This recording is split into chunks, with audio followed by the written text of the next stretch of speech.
মরক্কোর দক্ষিণাঞ্চলে জেএনজি বিক্ষোভ সহিংসতায় রূপ নিয়েছে। জনস্বাস্থ্য ও শিক্ষা খাতে সংস্কারের দাবিতে শহরভিত্তিক আন্দোলনে পুলিশ স্টেশনে হামলার চেষ্টা করায় নিরাপত্তা বাহিনী গুলি চালায়। এতে 2 বিক্ষোভকারী নিহত হন।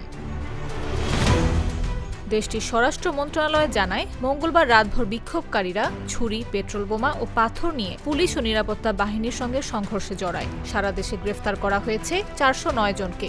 এই সহিংসতায় 263 জন নিরাপত্তা সদস্য ও অন্তত 23 জন সাধারণ নাগরিক আহত হন। বিক্ষোভকারীরা গাড়িতে আগুন দেয়, দোকানপাট ভাঙচুর করে এবং ব্যাংক লুটপাটের ঘটনা ঘটায়। মোট 142টি সরকারি গাড়ি ও 20টি ব্যক্তিগত গাড়ি পুড়িয়ে দেওয়া হয়েছে। জেএনজি আন্দোলনের ডাক এসেছে অনলাইন থেকে।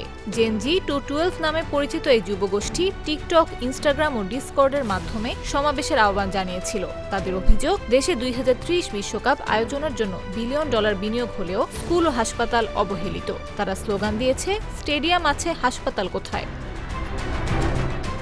তবে জেএনজি 212 এক বিবৃতিতে জানায়, আমরা সহিংসতা প্রত্যাখ্যান করি। আমাদের আন্দোলন শান্তিপূর্ণ। সরকার ও নিরাপত্তা বাহিনীর বিরুদ্ধে নয়, আমরা বৈষম্য অবহেলার বিরুদ্ধে।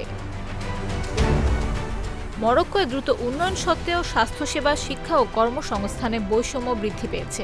আফ্রিকা কাপ অফ নেশনসের প্রস্তুতি ও 2026 সালের সংসদ নির্বাচনের প্রেক্ষাপটে এই আন্দোলন দেশটির সামাজিক বৈষম্য ও যুবকেন্দ্রিক হতাশার প্রতিচ্ছবি হয়ে উঠেছে।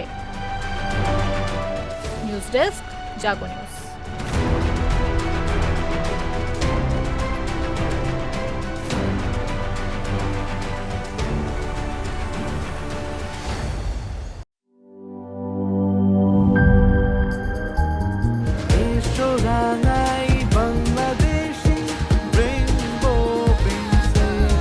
রেইনবো পেইন্টস, ছড়াও জীবনের রং।